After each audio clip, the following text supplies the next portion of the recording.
And right off the bat, tension. The judge isn't here to play games. When your first words in court are basically a lecture about behaving in jail, you know this hearing is about to heat up. But just how bad is this guy's record? Let's find out. Cause number 25, DCCR 0738 with continuous violence against the family. And then there's a third case. Those both have offense dates of the first one is April 22nd of 2025. The second one is April 26th of 2025. And then in cause number 25, DCCR 1233, there's a new evading arrest or detention with previous convictions from August 5th of 2025 that has now been indicted. And Ms. Holmes has filed motions in the first two cases asking that I reduce Mr. Hancock's bonds, which are currently set at $100,000. It looks like there was a court date on July 22nd of 2025 that Mr. Hancock missed, and so that was when those bonds were increased. On July 22nd? Mm-hmm. Okay. And then, so he missed court on that date. So before that, there was an AFRS that was filed by the bondsman to get off the bond. But when he didn't show up, the bond forfeiture overrides that. And so that was the bond forfeiture. And then also, since then, there was a request for an emergency protective order. I'm also reviewing jail incident reports that I have received. Have you had an opportunity to review those? Yeah. Why don't you take a look at those, and then before you try to make arguments on behalf of your client who's making things very difficult for you, y'all can go review those, and then we'll come back and discuss the bond. I think if you just let me review his criminal history, the decision was very easy. I've already know what I'm going to do, but I'd be glad for you to do that as well. He's a pause right there. The judge's tone, cold steel. When a judge tells your lawyer to go review your client's behavior before speaking, that's not advice. That's a warning. What kind of incident reports are we talking about? Threats, fights. Wait till you hear what comes next. Habitual on this continuing violence against the family case. He has a total of, I believe, 10 prior felonies. And on these two evadings, the state jail and evadings with prior evading convictions, he has a total of 7 evadings. And the most recent one was picked up when he was arrested in August while he had warrants for these pending cases. His priors that are not evadings include firearms, drugs, and burglary. Okay. Ms. Holmes? He had only been off of parole about 2 months before the new offense date in April. Honestly, based on everything I'm seeing, I'm not sure the bonds are satisfactory. We'll see. Ms. Holmes, any? So, Your Honor, I was provided some documentation. Apparently, Mr. Hancock did go to the hospital in July, which I believe at the time. 10 prior felonies. Habitual offender.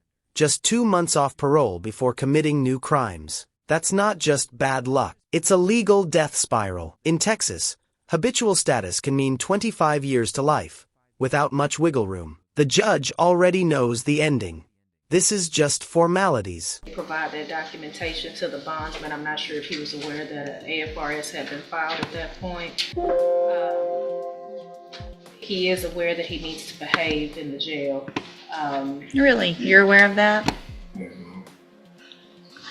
How old are you? I'm 36. You're 36 years old, so you needed to come here today and have her tell you you need to behave in jail? No, ma'am. This is ridiculous. These people are just going to work and trying to do their job. That's all. Yes, ma'am. You know, I mean, that's what the rest of us do. We go to work, we do our job, we go home, we live our lives, and we don't have punks like you acting like this and treating us this way when we're at our job. The way you have spoken to the officers, the female, they disrespect you first. You think you earned their respect? You're in jail. You follow the rules. Their job's just to do their job. If it's time, you don't get to make decisions in jail. You don't get to decide when you turn the lights on and off. You don't get to decide when you go to bed or when you eat. It's not your decision anymore. That's what happens when you continue to violate the law.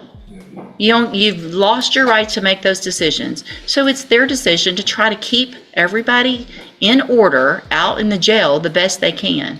And the way you have spoken to them and threatened them is actually a violation of the law, and you could end up with more cases for threatening a correctional officer. So just keep going, keep stacking it up. I'm sure a jury later will love to hear all of that. They'll love to hear it. You're looking at 25 to life on one of your cases. Keep it up. Let's see what happens. Because a jury will see all of this. And if you think I'm going to take some great deal that they're going to negotiate, or you think Mr. Nichols is going to give you some great deal, it's not happening.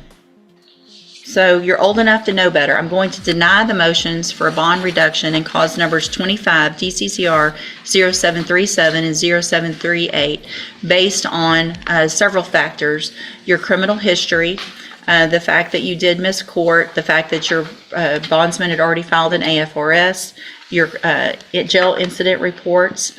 I am also going to find in cause number 25 DCCR 1233 that your bond is insufficient, and in that case I'm going to raise your bond to $100,000. A condition of all of these bonds, if you make them, will be that you will be required to wear a GPS monitoring device, and you will be on house arrest. So if you make these 3 bonds, you will be on house arrest. You're not allowed to leave your house unless you have my permission. And you will be also ordered, and it should already be in a bond condition, in cause number 25 DCCR 0738. There it is. The hammer drops. No reduced bond, no sympathy, and now triple monitoring. Every angle locked down. There's a lesson here. It's simple. You can't charm your way out of a paper trail this thick. Actions echo, and in a courtroom, they echo loud. I have absolutely no contact, no communication at all with the complaining witness. Do you have that name handy? I do, Your Honor. Janaisha Butler. Janaisha Butler? Jamaisha. Jamasha. So you cannot have any contact whatsoever with that person. Do you understand? That also includes when you're in jail. So there's no sending messages through that email system or anything like that to her through anybody else. That'll be a violation of your bond, and your bonds will end up raised even more. You understand? All right, I'll reset it for for an announcement. We'll deal with all of the cases at that time. Thank you, Your Honor. Thank you.